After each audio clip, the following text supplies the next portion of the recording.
Assalamualaikum, hai, apa kabar anda semua? Bersama saya Regina Zair bin Abdullah.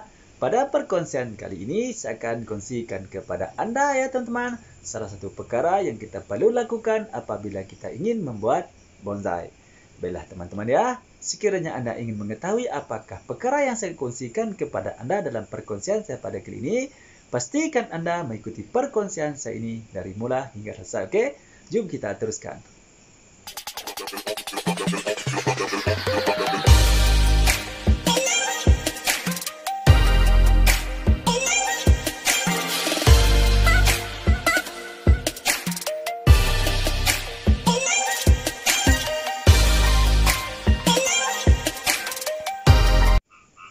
Okey, baiklah teman-teman ya.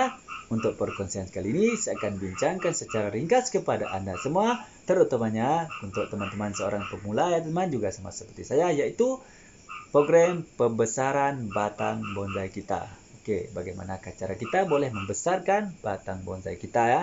Kenapa dan bagaimana dan bila? Okey, baiklah teman-teman ingat ya. Okey, kenapa? Soalannya bila dan bagaimana. Okey, itu adalah 3 persoalan pokok atau utama yang kita akan bincangkan dalam perkongsian saya pada kali ini. Okey, baiklah teman-teman ya. Untuk membuat sesuatu bonsai itu menjadi lebih cantik ya teman-teman, antara satu perkara yang kita boleh lakukan ialah dengan cara membesarkan batang bonsai kita ya. Kita besarkan batang ya teman-teman ya. Kita besarkan batang bonsai kita supaya bonsai kita itu kelihatan besar batang dan kelihatan tua. Okey. Okey, bila? Okey. Atau bagaimana? Okey. Ingat tadi teman-teman, kenapa? Okey, yang pertama kenapa ya? Kenapa? Okey. Kenapa kita perlu melakukan program membesarkan batang bahan bonsai kita ialah teman-teman kerana kenapa ya? Okey, ingat tadi tak apa yang saya katakan tadi? Okey, ini adalah kerana untuk membesarkan batang bonsai kita. Contohnya batang kecil macam ni dan kita besarkan. Apabila kita jadi besarkan berbeza kan? Daripada kecil jadi besar kan berbeza, lebih nampak tua kan?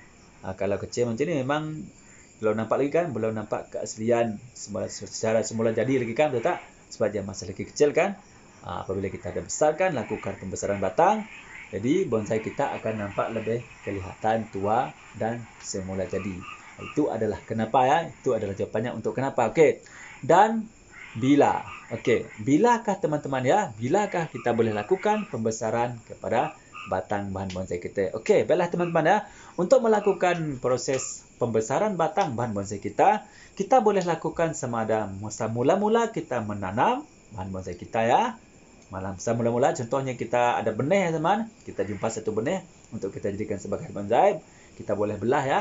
Kita boleh belah, kita boleh terus boleh melakukan pembesaran masa itu, sama ada kita cara membelah ataupun cara-cara lain nanti kita akan jawab dalam persoalan yang ketiga ya. Ini adalah okey, bila. Okey, itu adalah masanya. Masa kita mula-mula ingin membuat sejenis pokok itu sebagai bahan bonsai kita. Okey, itu adalah bila. Kita jawabkan semasa mula-mula kita ingin membuat pokok itu menjadi bahan bonsai kita. Okey, kita jawabkan. Okey, itu bila. Dan persoalan ketiga lah bagaimana. Okey, bagaimana? Okey. Untuk memperbesarkan batang pokok bahan bonsai kita ya teman-teman ya, terdapat pelbagai cara, terdapat pelbagai teknik yang kita boleh lakukan.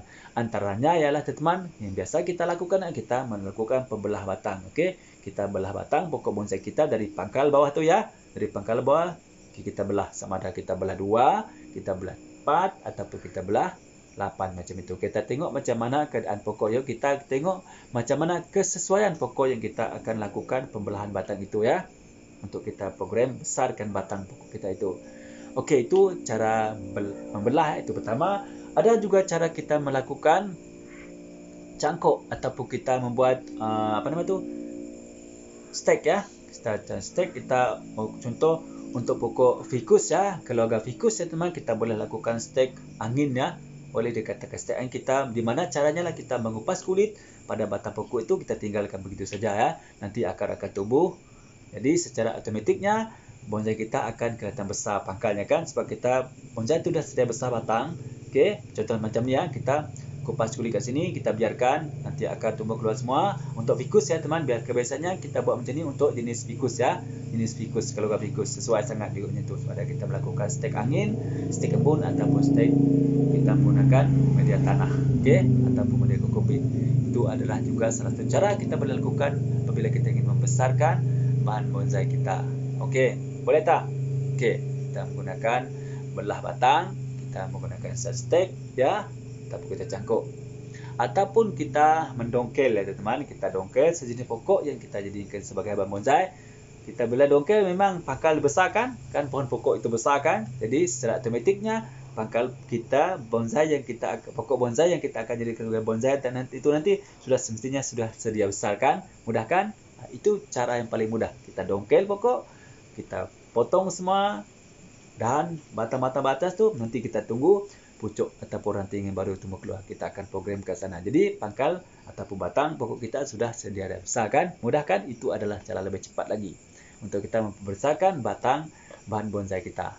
Macam mana teman-teman? Boleh sampai ni? Boleh faham tak? Boleh ikut tak? Okey, boleh ha? Okey, saya ulang lagi ya. Okey. Yang pertama tadi, kenapa? Kenapa ya? Kenapa kita perlu membesarkan batang bahan bonsai kita? Ini adalah kerana untuk mempercepatkan atau untuk memperlihatkan secara semula jadi ya, bentuk batang bahan bonsai itu kelihatan besar. Okey. Yang kedua, bila. Okey. Bila tadi iaitu adalah semasa kita mula-mula ingin menjadikan sesuatu pokok itu sebagai bahan bonsai kita. Okey. Dan yang ketiga tadi, bagaimana. Okey. Itu banyak teknik ya teman, banyak cara. Sama ada kita melakukan program belah batang, kita melakukan stek ataupun cangkuk ya, ataupun kita membuat dongkel ataupun menggali sejenis pokok yang kita jadikan sebagai bahan bonsai. Macam mana? Boleh terjawab tak teman? Faham ya? Okey, baiklah teman-teman ya. Saya rasa cukup sampai setakat ini dulu untuk perkongsian saya pada kali ini yang sangat ringkas dan sederhana ya. Terutamanya saya tujukan kepada anda seorang pemula ya teman-teman. Sama juga seperti saya seorang pemula ya. Mudah-mudahan manfaat ya. Mudah-mudahan dapat memberi info dan panduan kepada anda yang ingin melakukan proses pembesaran ataupun ingin mempercepatkan membesarkan batang bahan bonsai kita. Okey. Baiklah teman-teman ya, seperti biasa teman-teman, sekiranya anda merasakan perkongsian daripada saya pada kali ini bermanfaat untuk anda ya teman-teman, sila klik tombol subscribe dan tekan tombol lonceng supaya anda menjadi orang yang pertama sekali akan dapat mengikuti perkongsian terbaru daripada channel saya ini, terutamanya berkaitan dengan alam perbonsaian.